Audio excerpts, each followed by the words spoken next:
Hello, hello students. How are you? I hope so. You all are enjoying your life, studying, and happy with your families. Once again, I, Arvind Kumar Gogna, PGT Computer Science, Kendriya Vidyalaya Sangathan, and properly from Kendriya Vidyalaya BS of Bandipur. Welcome all of you in a video session of Python lecture. And today's topic is, yes, again, this is a part 2, program efficiency part 2. So, students, we already learned about program efficiency. Program efficiency means what? Just before starting part 2, we'll revise what we already learned in our part 1. We learned about how to make a good program and to whom we can call a program is good. Program is good if and only if it contain less number of codes with maximum number of works. It requires small space for RAM or hard disk, and processing of a program if is fast means our processor is strong, then our program will execute it fastly, and we can say that our program is efficient. हाँ, normal life में तो ऐसे ही बोलते हैं ना. अगर कोई ऐसा बंदा है, कोई एक ऐसा पर्सन है जो किसी काम को अच्छे से कर सकता है, जल्दी कर सकता है. एग्जाम्पल, अगर हमारे घर में एक प्रोग्राम है, से हमारे घर में एक बर्थडे प्रोग्राम है, उस बर्थडे प्रोग्राम को ऑर्गेनाइज करने के लिए कोई एक पर्टिकुलर पर्सन या ऑर्गेनाइजेशन एक रिस्पॉन्सिबिलिटी लेती है, या आप हम लेते हैं, और उस काम को टाइम से पहले या टाइम पर कर देते हैं, उसमें कोई प्रॉब्लम नहीं आती है और प्रोग्राम अच्छे से हो जाता है. हमारा बर्थडे अच्छे से जाया जा सकता है अगर कि हम अच्छे से काम करेंगे, जल्दी काम करेंगे, करेक्टली काम करेंगे, तो हम बोलेंगे हाँ, हमारा प्रोग्राम सक्सेसफुल रहा. अब सक्सेसफुल रहने के लिए हम लोगों ने लास्ट क्लास में देखा था कि efficiency refers to the quality of algorithm, that is code must be perform the task in minimum execution time and resources. हम कम से कम रिसोर्सेज का भी यूज करें और काम पूरा हो जाए, दैट इज एफिशिएंसी. एफिशिएंसी हमने पढ़ी थी कि दो फैक्टर्स पे डिपेंडेंट है, internal factor and external factor. Yes, yes, internal factor and external factor. Internal factor means time required to run and space required to run. On the other hand, external factors means size of input to the algorithm, speed of the computer on which it is run, and quality of the compiler. Since the external factors are controllable to some extent, पक्का external factors को हम control कर सकते हैं. Our major focus is to handle internal factors. हमें internal factors को कैसे control करना है, जैसे time requires to run, space required to run.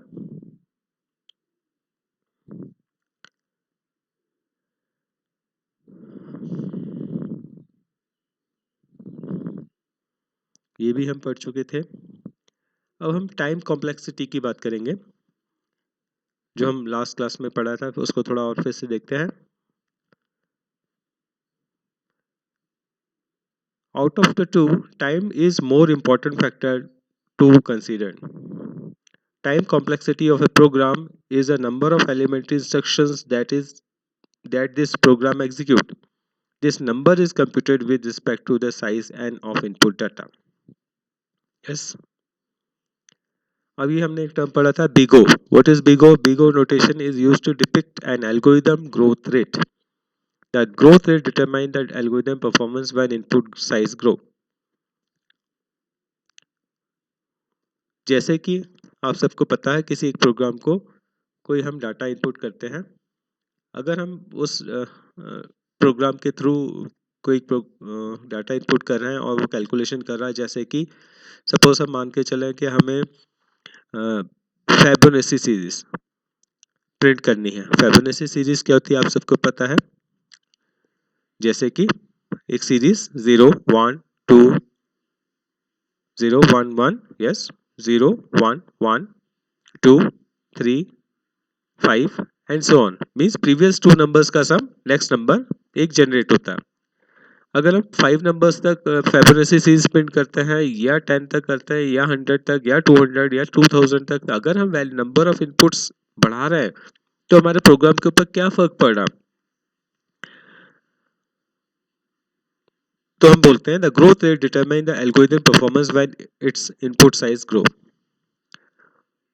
Through BIGO, what is BIGO? Through BIGO, the upper bound of algorithm performance is specified. That is, if algorithm takes O n square times, means अगर हमने input n square n की जगह n square कर देते हैं, this means that algorithm will take at most n square steps for input size n.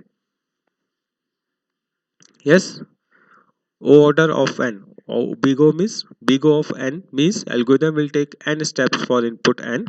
अगर हम 1 input करेंगे means algorithm will take 1 step to perform action for input. Clear? BIGO का हमने एक एग्जांपल भी देखा था, ax square plus bx plus c। अगर ये टर्म है, इसमें हम इनपुट कर रहे हैं,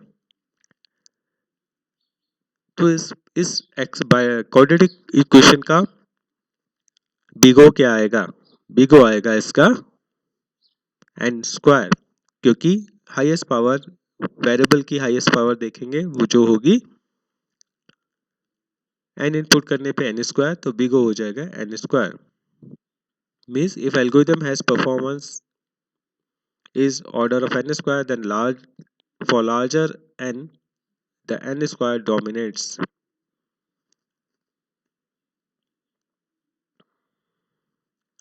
Okay, आज हम पढ़ने आ रहे हैं calculating complexity. 5 guidelines for finding out the time complexity of a piece of codes are loop, nested loops, consecutive statements, if then else statement, logarithmic complexity। Loop, for loop, while loop और do while loop पढ़ चुके हैं। आपको पता है बेटा कि for loop, अगर सपोज यहाँ पे ये जो चल रहा है for I in range n, means ये लूप कितनी बार चलेगा? 0 to n-1, means n number of times चलेगा।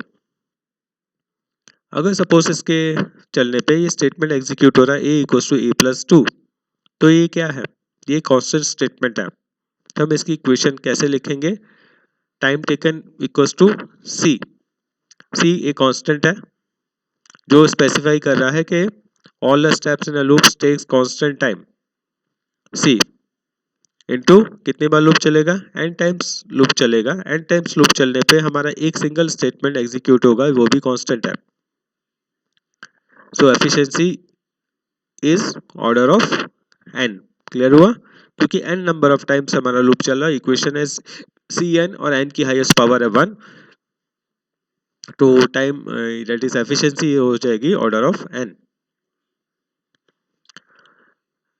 लेकिन अगर हमारा फॉर नेस्टेड फॉर है, फॉर के अंदर एक और फॉर है, तो जैसे अपन ने पहले देखा,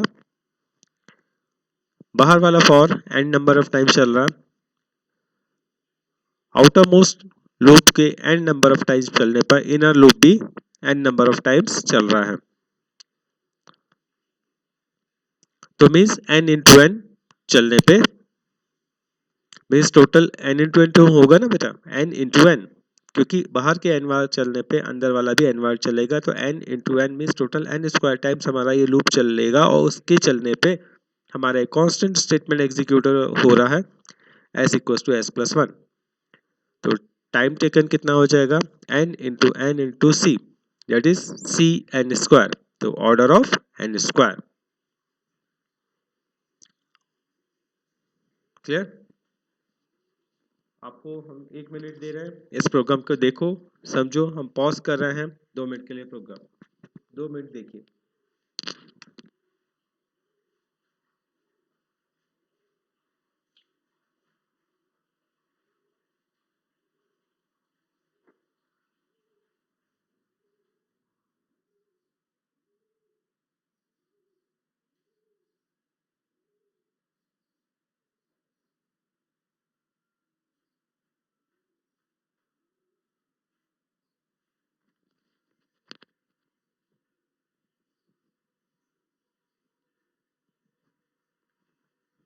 स्टूडेंट्स क्लियर हुआ?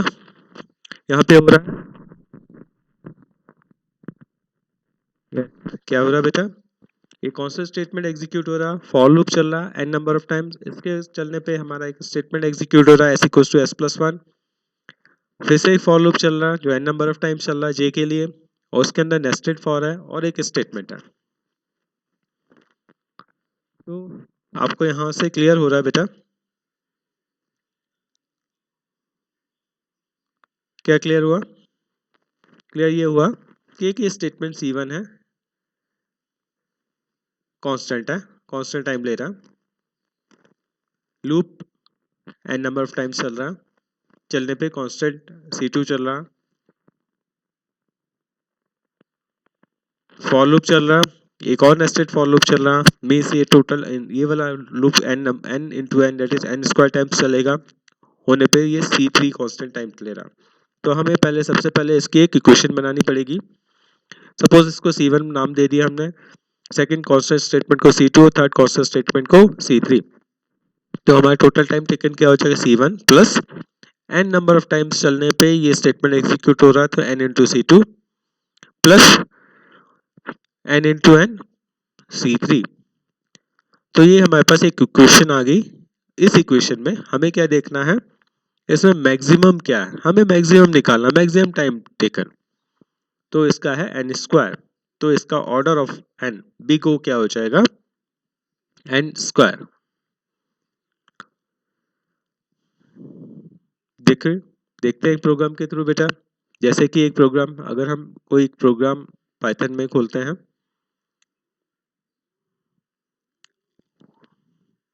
अब इस पाइथन में ये प्रोग्राम है, अगर हम इस प्रोग्राम का बिग ओ निकालना चाहेंगे तो बिग ओ क्या होगा, ये आप लोगों के लिए होमवर्क है।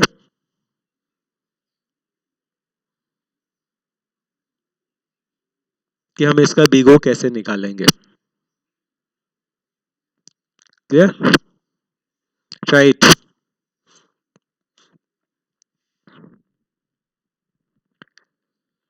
नेक्स्ट है,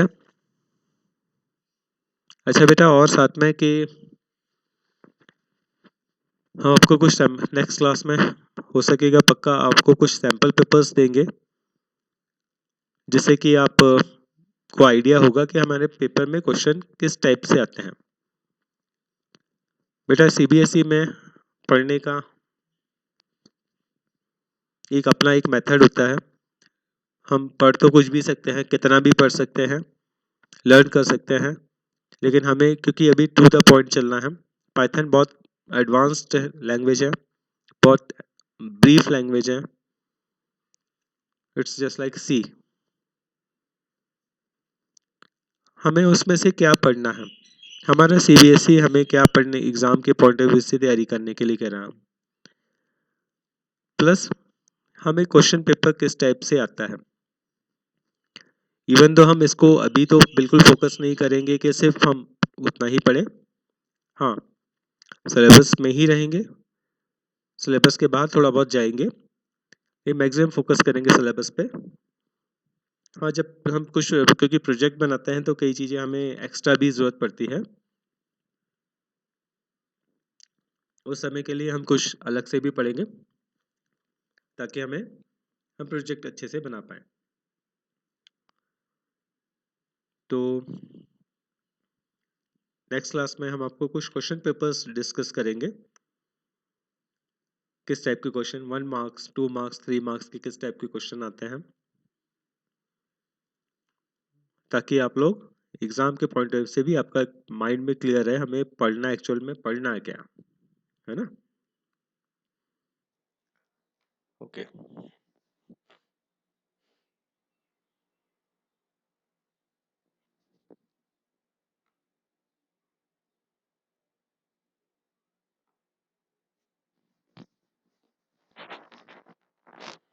आगे बढ़ते हैं। ये हम देख चुके थे शायद, यस। हम इस प्रोग्राम की बात करते हैं बाइनरी सर्च, जो अभी हमने देखा, ये आपके लिए होमवर्क है। कुछ एक स्टेटमेंट है, कांस्टेंट नाम देंगे,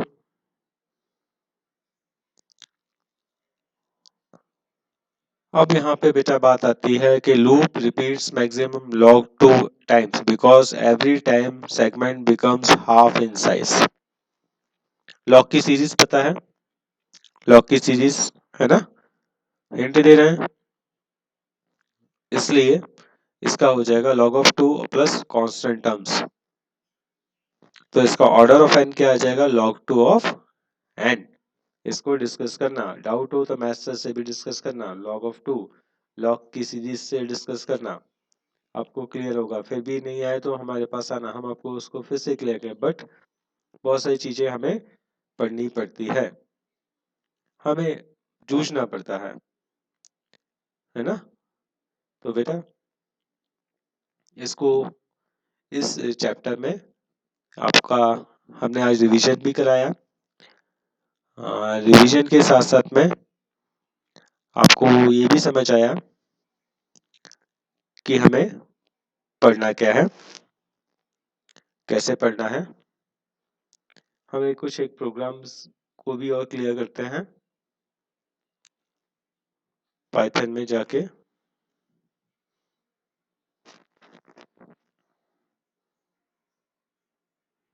आई होप सो आप सबने पाइथन इंस्टॉल करके रखी होगी, नहीं तो ये नेट से मिल जाती है, नेट आ रहा बेटा, आप लोग सब करके रखना, क्योंकि यहाँ अभी भरोसा नहीं है, सब कुछ ठीक है, नेटवर्क किस दिन प्रॉब्लम आ जाए we don't know.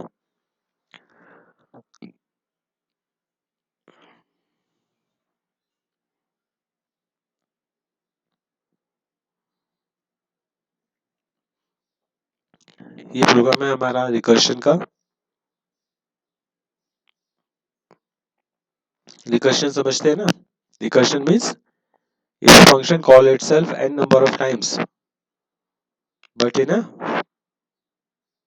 finite loop, मतलब loop must be run in finite not infinite times।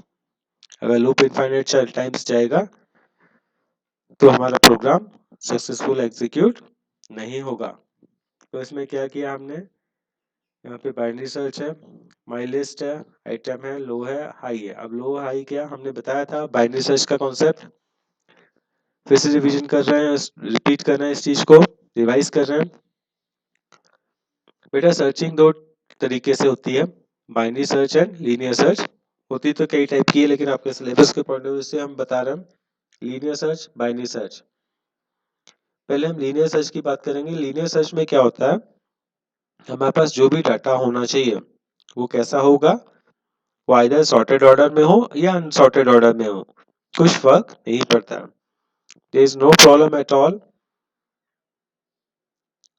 whether our data, that is suppose list, either it may be ascending or descending order or in any order, no matter at all. On the other hand, if we want to perform binary search, In that case, first of all, we have to sort that data either in ascending or descending order. हमारा data ascending या descending order में होना चाहिए. Yes. तो उसके लिए binary search होता है. लीनियर सर्च में क्या करते हैं हम, लीनियरली मेथड एक एक आगे फर्स्ट पेज से, फर्स्ट सॉन्ग से. आपको याद होगा पहले सीडी नहीं थी, पहले ऑडियो कैसेट चलती थी. एक टेप टाइप का होता था जिसमें हम सॉन्ग सुनते थे. मीन्स आपके फादर्स ने सुना होगा, आपने जरूर देखा होगा, जिसमें हम पहला सॉन्ग पहले बजेगा. अगर हमें फिफ्थ सॉन्ग सुनना है तो हमें उसको फॉरवर्ड करना पड़ेगा, या हमें 4 सॉन्ग सुनने के बाद ही फिफ्थ सॉन्ग सुन पाएंगे. ये होता है लीनियर सर्च. अगर हमें किसी एक पेज को सर्च करना है, किसी एक डाटा को सर्च करना है, एक एक करके हम सर्च करते जाएंगे.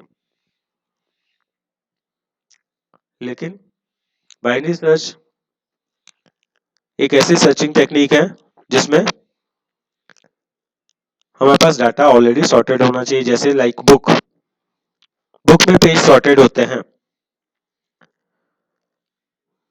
तो हम किसी भी एक पेज पे जाने के लिए उसको दो मेथड है. हम या लीनियरली सर्च करें, एक एक पेज पे आगे बढ़ेंगे, लेकिन उसमें टाइम ज्यादा लगेगा. टाइम बचाने की क्या क्या करेंगे, अगर हमें से 55th पेज निकालना है तो हम रैंडमली कोई भी 20 का पेज निकाल लेंगे. हो सकता है वो पेज 55th से ज्यादा हो. सपोज हमने पेज निकाला, वो 70th पेज आ गया, 70. तो 55 कहाँ मिलेगा, उसके लेफ्ट के राइट, उसके लेफ्ट. ये लो और हाई क्या है, लो और हाई में वो वेरिएबल्स दिए जो हम फर्स्ट पेज और लास्ट पेज की बात कर रहे हैं. तो फर्स्ट पेज 1 है, लास्ट पेज अगर 1000 है, हमें ढूंढना 55 और हमने निकाल लिया 70. तो 70 जो निकाला है उस 55 उसके आगे राइट होगा, लेफ्ट, लेफ्ट. इसके पीछे होगा, पीछे होगा तो क्या होगा, उसकी लो वैल्यू सेम रहेगी. पहला पेज पहला ही रहेगा सर्चिंग, और आखिरी पेज कहां तक सर्च कर पाएंगे, 70th -1. मीन्स हमने जो पेज निकाला है वो मिडिल रहता है. मिडिल कैसे निकालते हैं, 1 plus that is first plus last and divided by 2 average. तो हमारी सर्चिंग जो होगी हाई और लो में की वैल्यू हर बार चेंज होगी, डिपेंड करेगा हमारा वो डाटा हमारे उस मिडिल एलिमेंट के राइट या लेफ्ट में मिल रहा है. और रिकर्शन का यूज करते हुए हमने इसमें सर्चिंग को कंटिन्यू किया हुआ है. आई थिंक सो आपको ये क्लियर हो रहा हो चुका होगा. प्रैक्टिस की होगी आपने बेटा, नहीं की तो आज अभी से शुरू और कर दो बेटा. नेक्स्ट प्रोग्राम देखा था हमने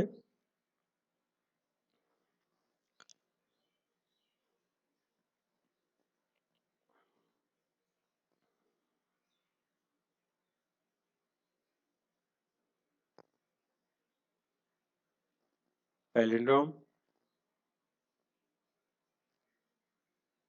ये फंक्शन के थ्रू किया हुआ. क्या किया, लिस्ट है, लिस्ट को एल हमारे पास लिस्ट है, लिस्ट में बी में एक वेरिएबल में और सेव कर लिया. क्यों, क्योंकि हमें उसके जब उसको रिवर्स करना है तो उसको ओरिजिनल डाटा को सेव करने के लिए कहीं एक और वेरिएबल में सेव कर लिया, रिवर्स फंक्शन से रिवर्स कर लिया, और चेक कर रहे हैं कि वो पैलिंड्रोम है कि नहीं. देखो कितना सिंपल सा प्रोग्राम है. यस और नो, यस. हमें क्या करना है, उस फंक्शन को कॉल करना है. It's a palindrome.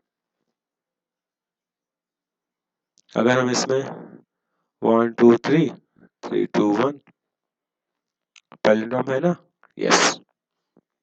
तो ऐसे ही छोटे छोटे प्रोग्राम बेटा बनाओ, कोशिश करो. कामयाब कोशिशें होती हैं. पाइथन इजी है, प्रैक्टिस मांगता है. तो बेटा आज हमने देखा कि हम बिग ओ कैसे कैलकुलेट करते हैं? एक और प्रोग्राम देखते हैं। Determine the complexity of a program that checks if a number is prime. इसमें क्या है? एंटाइनी नंबर इनपुट करवाया हमने, एन में स्टोर हो गया। इसको थोड़ा छोटा कर लेते हैं, I think so not clearly visible. इसको और बड़ा कर देते हैं। अभी क्लियर है? सपोज यहाँ पे एन इनपुट कर रहे हैं, कोई भी वैल्यू हो सकती है। सपोज यूजर ने रूट ऑफ एन इनपुट किया,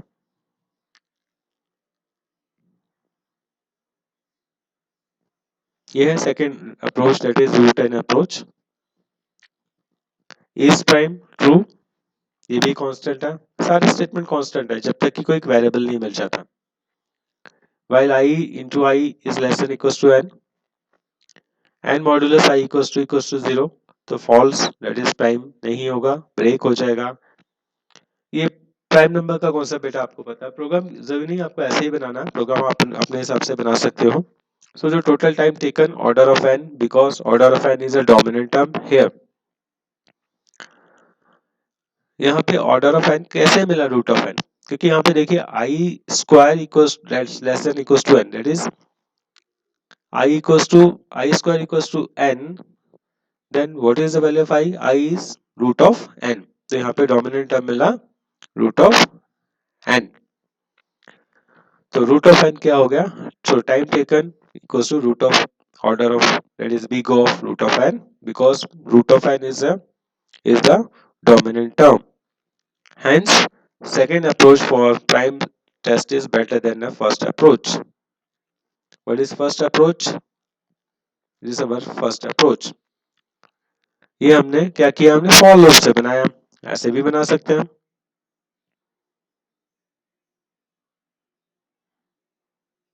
अब यहाँ पे देखिए, अगर ये प्रोग्राम ऐसे बनाना है फॉर लूप से या व्हाइल लूप से बनाना है, तो हम इसको कंपेयर कर सकते हैं।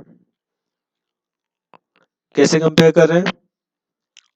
इस प्रोग्राम में अगर आप देख पा रहे हो, अच्छे से समझ पा रहे हो, तो इसमें मैक्सिमम हमारा लूप चल रहा है, एंड जो इक्वेशन आएंगे C1 plus C2 plus C3 plus C4 whole into n plus C5 plus C6 plus C7, that is इसमें से n की वैल्यू देखेंगे, n की हाईएस्ट पावर है 1, तो हमारे पास order of n, that is big O is n।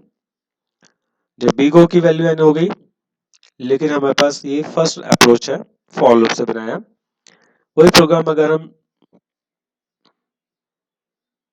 n, that is second method से करते हैं, तो हमारे पास n की वैल्यू आ रही है, दैट इज I की वैल्यू आ रही है root of n, that is n, root of n is the dominant term. तो अगर n या रूट n, इसमें से विच वन इज बेस्ट, कौन सा प्रोग्राम कम टाइम ले रहा हो? कम टाइम हमारा सेकेंड अप्रोच ले रहा है, क्योंकि रूट ऑफ n है, अगर n की वैल्यू 4 होगी तो फर्स्ट में 4 आ जाएगा। ऑन अदर हैंड यहाँ पे root of 4 that is 2, time कम है। सो स्टूडेंट्स, आज के लेक्चर के लिए इतना ही, प्लस आपको हमने एक असाइनमेंट दिया था, आई होप सो सिंपल सा एक एग्जांपल, सिंपल सा एक क्वेश्चन आपने कर लिया होगा। सुमिता अरोड़ा की बुक या जो भी बुक आप फॉलो कर रहे हैं सीबीएसई से, सिर्फ सुमिता अरोड़ा ही मिली होगी आपको, तो उसमें से आप कुछ अनसॉल्व प्रॉब्लम्स को सॉल्व करिए, और जो जो क्वेश्चंस नहीं आपसे बन रहे हैं उनको पूछिए, डाउट्स आर ऑलवेज वेलकम, और नोट्स बनाते रहिए। नोट्स की लिंक हम ऑलरेडी दे चुके हैं, बुक्स आपके पास है, उसको अच्छे से बनाइए ताकि जब स्कूल खुले तो हम लोग इस स्टेज पे हों कि हम अच्छे से उसी सिलेबस जो ऑलरेडी पढ़ चुके हैं उसको उसी के आगे बढ़ पाए। ऐसा ना हो कि कोई स्टूडेंट बोले सर मैंने तो पढ़ा ही नहीं, मैंने वीडियो लेक्चर नहीं देखे, ऐसा ना हो बेटा। केंद्रीय विद्यालय बीएसएफ बांदीपुर टीम के साथ में एफर्ट्स कर रहा है, हमारे प्रिंसिपल सर के साथ में हम सब लगे हुए हैं, हम सब मेहनत कर रहे हैं, हमारे प्रिंसिपल सर मेहनत कर रहा है, हमारा स्टाफ मेहनत कर रहा है, हमारा ऑफिस मेहनत कर रहा है, तो हमारे स्टूडेंट्स भी मेहनत करने चाहिए बेटा। फिर से बोल रहे हैं बेटा, टाइम निकलता जाएगा, निकल रहा है, जून हो गई है, जुलाई, अगस्त, वी डोंट नो कब तक इसकी मेडिसिन आएगी कोरोना वायरस की बेटा। तो हमें इससे डरना नहीं है, इससे लड़ना है और टाइम वेस्ट किए बिना डेली पढ़ना भी है। थोड़ी मेडिटेशन कर सकते हो करो, खेलते हो तो खेलो, जरूर खेलो, घर पे खेलो, घर पे कुछ अच्छी एक्सरसाइज कर सकते हो अगर बाहर नहीं निकलना अलाउ तो। जैसे है लॉकडाउन है या प्रॉब्लम है यहाँ पे बाहर निकलना, जहाँ भी प्रॉब्लम है तो वहां मत निकलो, मास्क पहन के निकलो। और इम्यूनिटी को बूस्ट अप करने के लिए जो भी मेडिसिन डॉक्टर प्रिस्क्राइब करता है वो खाओ। बहुत सारी पैथी, आयुर्वेदिक, यूनानी, होम्योपैथी जो भी आपको सूट करती है, जो डॉक्टर बोलता है वो उसको यूज करो, हम पेरेंट्स की एडवाइस पे। और अपन आगे बढ़ेंगे, पढ़ेंगे तभी बढ़ेंगे। जय हिंद।